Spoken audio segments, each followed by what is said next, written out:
Anyway, we, the board of directors and all the volunteers and our curator are so thankful, and we are so impressed to think that you would host this, let us host this prestigious event, the Hall of Fame for the BFA. It's great, and we really appreciate it. Now, we're at the field, you know, and we've had a good time this year, and one of the things that the NBC Classic people suggested that we put a basket out there, and we love all of our archives, and the Whitakers brought a basket, the uprights, the tank, everything. So we put the basket in the corner of the gift shop, and of course we made the backdrop a light blue, and we have clouds, and it's all set up just like for the real thing. I really should have closed the gift shop and charged us for the basket, because they come in there by the millions. And we just shut down the cash register and the credit card machine, and we handled the cameras. But anyway, last night it was really fun, really had a good time. This whole family came in, about 10 or 15. I didn't know there was that many in the family. But anyway, they all took turns getting in and out of the basket, and there was Grandma standing there. And she was not young, and she was not tiny. And I could see that she really wanted to have her picture taken. And I said, why don't you stand beside the basket? She said, no, I'm going to get in. I said, okay, give me your camera. And I think it was her son, well, it had to be, because he said, Mom, you can't get in there. She says, watch me. And in she went. So anyway, and she hung on the uprights just like she was flying. It was the best picture of all the kids that were taken. So anyway, here at Indianola, you know, this is Old Home Week, and we love it.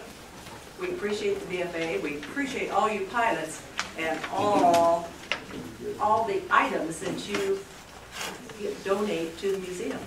And as you can see, we use every one of them and decorate with every one of them, and have history about all the archives that's here. So next year, come back and see us again, and welcome and thank you.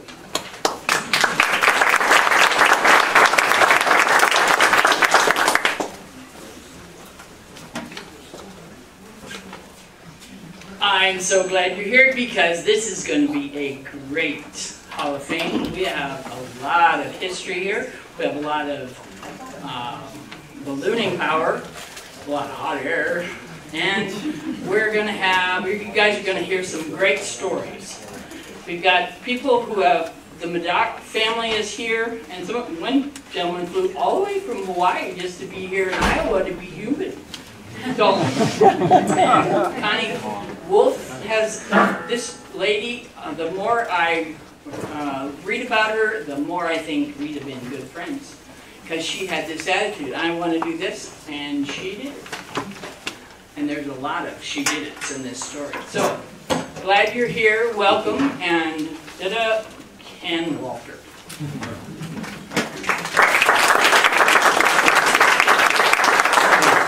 Thanks, Becky. My name is Ken Walter. I'm a former board of director for the BFA, and I'm currently on the board of directors for the National Balloon Museum. And as everyone said, we couldn't do any of this without the Balloon Museum or the BFA. I know there are directors from both entities here, so who is the directors from the BFA that are here, as well as from the museum that are here. If you just stand up so people see who people are. Kelly Shaw, Scott Woogie, Denny Anderson. These are all the leaders of the BFA and the National Balloon Museum.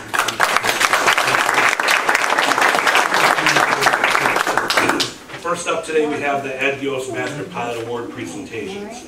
The Ed Yost Master Pilot Award was brought into effect here a couple of years ago.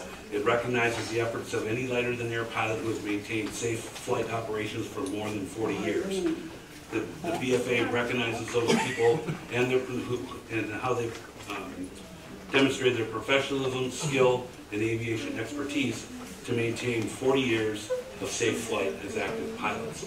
To be eligible for the Master Pilot Award, a candidate must have at least 40 years of lighter-than-air piloting, been active in the sport during most of those 40 years. And the award may be presented to a nominee that's up to 2 years posthumously if the nominee had acquired those 40 years of LTA piloting experience prior to passing away. Our first award presentation goes to Mr. Eric Barnum. Eric is best known as the pilot of Mr. Peanut, the internationally recognized advertising icon for Planters Peanuts. He had been around the sport of ballooning for quite some time. Eric says that in '67 or '68, I saw a balloon while I was going to college at the University of Denver. I remember chasing it down, but to this day I have no idea who the pilot was. I took pictures of the balloon and thought that I might build one of those someday, but I never did. However, a few years after graduation, Eric bought his first balloon and earned his commercial rating, and by 1974 he had founded Falcon Aeronautical and began to search for a commercial balloon contract. His first was for the Dixie Electric Company. 5 years later, the Champion spark plug balloon came to the U.S. for a national tour. The balloon had earlier been operated only in Europe and was on tour piloted by 2 British pilots.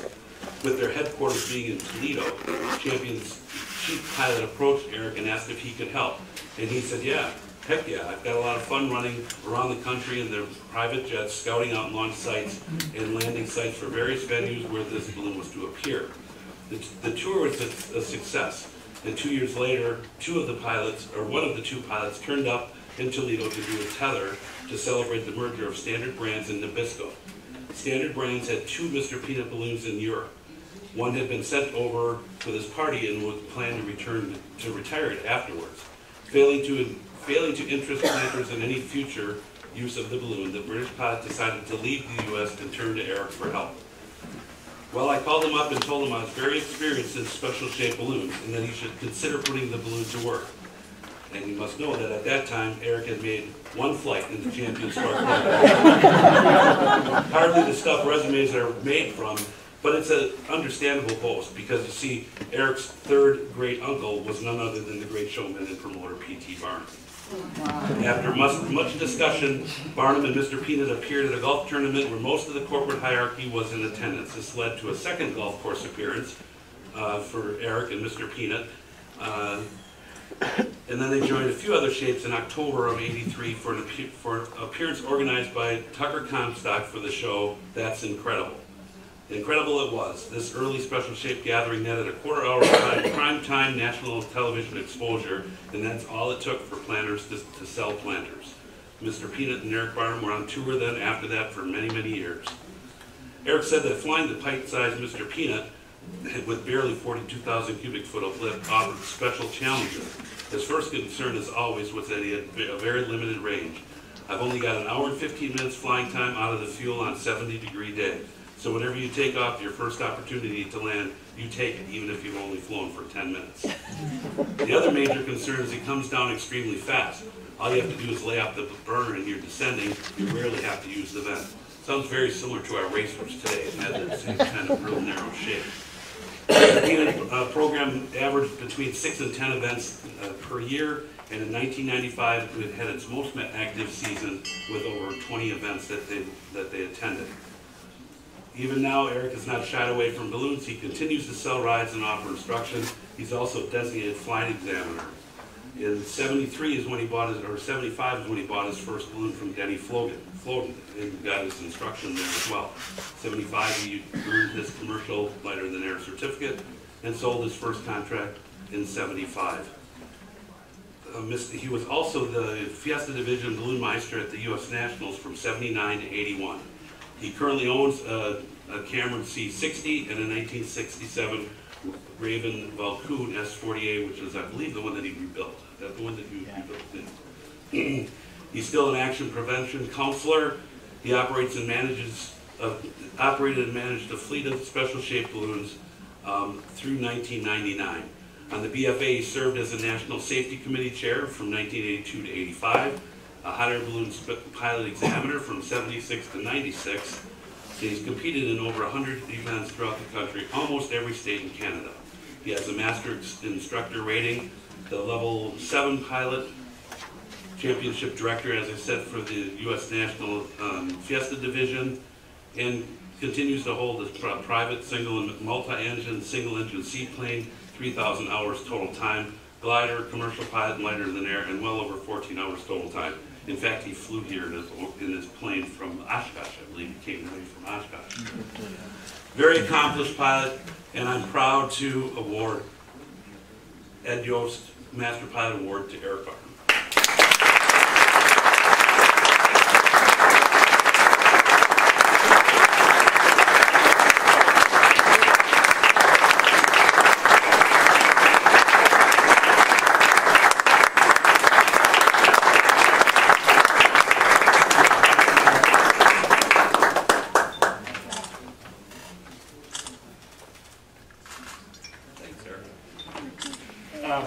Just I say a few words, I'll say very few words. Although a great deal of my commercial flying career involved Mr. Peanut, everybody says, "Oh, Eric, Mr. Peanut," and they don't ever seem to even know my name, but it's always Mr. Peanut. And interesting enough, though, my true love of ballooning involved right here in Indianola, Iowa, where I first got most of my ballooning experience at the national championships. And going to this museum is a great piece of memory for me. I just I enjoy every bit of it. And I remember probably one of the first times I met Don Bacard here, and I was in awe of that. But now you know him. Yeah, now I know him. And then I met him in his booth, and we talked about ballooning. But all the great friendships I've made, it's really a wonderful part of my life. And now I have my son and my grandson here. My son just got his first balloon about a year ago, and he's starting to balloon, and that thrills me no end. So he's starting to travel around and do a little bit of ballooning. That's fun. I'm still involved in the aviation business and probably can't retire from that. So thank you very much. I hope I make it to 60 years of ballooning.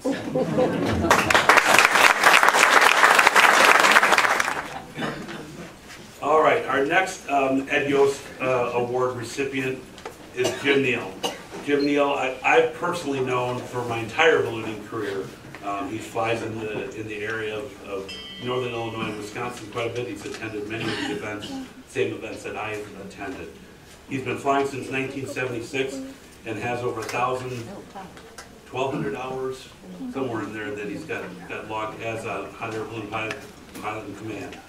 He is the past president of the Northeastern Illinois Balloon Association, and ballooning is definitely a family affair for the Neills. I have a piece of it here.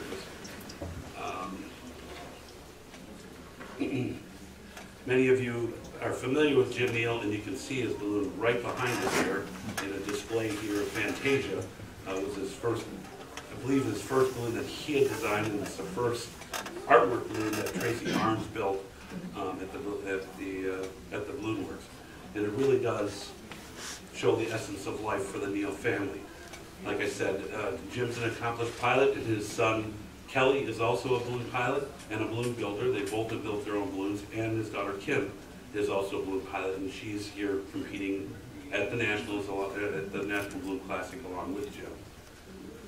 Some of the things that Jim has done, like I said, he's got over 1,000 hours of lighter than air. He's upgraded last year to without limitation. He got his gas balloon rating last year. He's trained both Kelly and Kim in lighter than air, and he's currently training another student pilot. He's competed, qualified for the U.S. Nationals many times, the team nationals, the North American Hot Air Balloon Championships, the World Balloon Championships. He's competed in events in Canada, Japan, and he was the winner of the Kodak Hot Air Balloon 3-City Tour. He's organized his own events in Northern Illinois, and as I said, he has built his own balloons, including the balloon that he currently flies called Stellar. He is a designer by profession.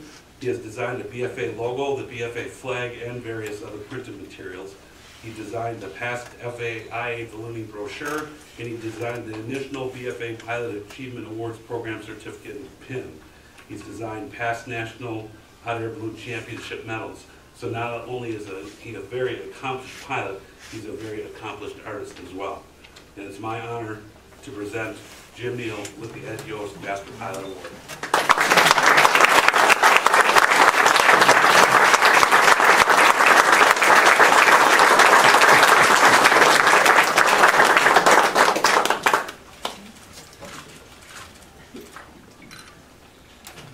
I'll look my way. What do we got? Make your stuff out. Okay, good. I think it's my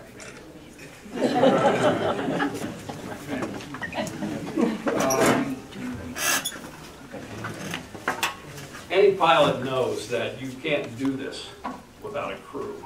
And I have had for 40 years the best crew chief out there. And for more than 40 years, my partner for life, really. Eileen, if you could stand up, I just want to honor.